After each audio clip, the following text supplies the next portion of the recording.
All right, welcome to The Explainer. Today, we are going way, way back to the very beginning, the dawn of civilization. We're going to explore how the first great societies were born and how they created two powerful and really different blueprints for how to run the world. We all kind of have this simple story in our heads, right? First, people start farming, then those farms become villages, villages grow into cities, and bam, civilization. It sounds so simple, so natural. But the real story is so much weirder and way more fascinating. Now, take a look at this timeline. The thing that should just jump out at you is this enormous gap right in the middle. The source material makes a huge point of this. For more than 4,000 years after we started farming and settling down, there were no states. Just think about that. Millennia passed with no kings, no mass taxes, no big governments. So that's the big historical puzzle, isn't it? If people had the basic building blocks, agriculture, permanent homes, what was missing? What took 4,000 years to finally happen that sparked the creation of the first states? Okay, so here's the solution to that puzzle. The secret ingredient? It wasn't just the act of farming. It was all about what was being farmed, a specific type of food that a government could easily see, measure, and, most importantly, control. And this gets us to what our source material calls a political crop. And it's a brilliant idea. I mean, think about what makes grains like wheat and barley so special. Unlike, say, potatoes or yams that are hidden underground, grain grows out in the open. Unlike fruit that ripens at different times, it all gets harvested at once. It was the perfect raw material for building a state. So here's the real kicker. Grain made a whole population readable, or, legible, to a government. For the very first time, a ruler could literally just look out over the fields and see his tax base growing. He could predict the harvest, calculate his cut, and store it. This agricultural shift was the key that unlocked the power to build and run a state. And this quote about beer? It's just perfect. It shows you exactly where all that surplus grain was going. It wasn't just piling up in a rich king's storehouse. Nope. It was the paycheck for a whole new class of people who didn't farm. Priests, soldiers, scribes, craftsmen. These were the specialists who actually built the machinery of the state, all paid in grain and beer. Okay, so you've got this brand new, super powerful engine for building a society, right? This grain engine.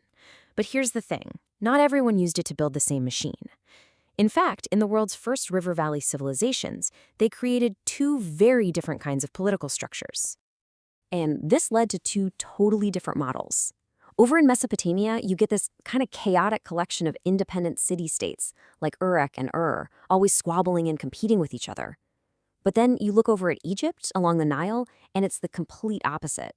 A single, unified kingdom, incredibly stable, all under one ruler who was seen as an actual god. This table just lays it all out, nice and clear. You've got different rulers, different buildings, the whole shebang.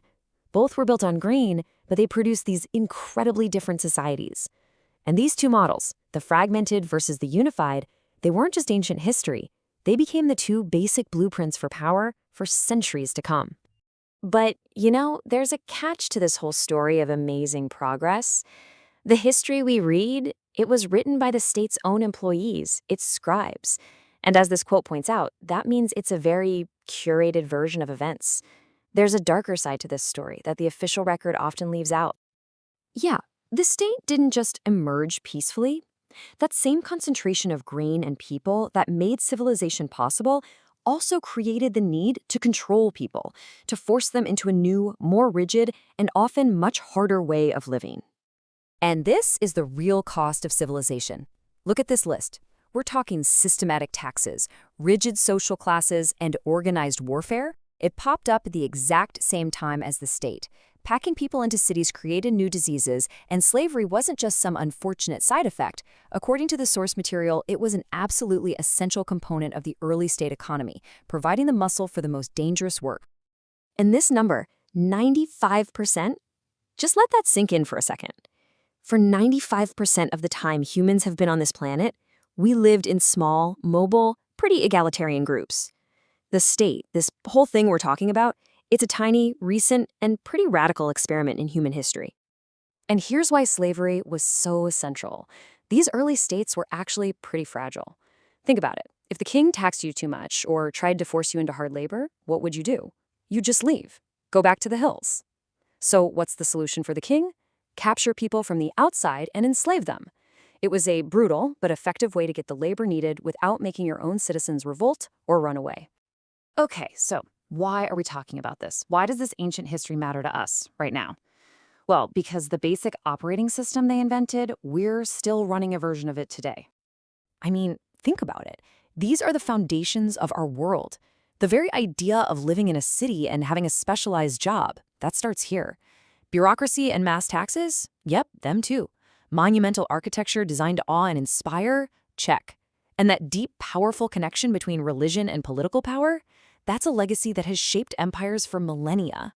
So what happened in Mesopotamia and Egypt didn't just stay in Mesopotamia and Egypt.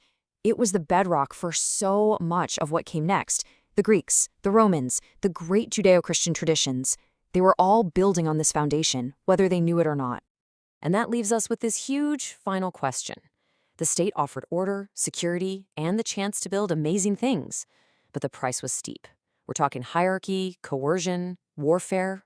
Was that bargain worth it? It's a trade-off that was made right at the beginning in these cities of the God Kings. And honestly, it's a question we're still wrestling with today.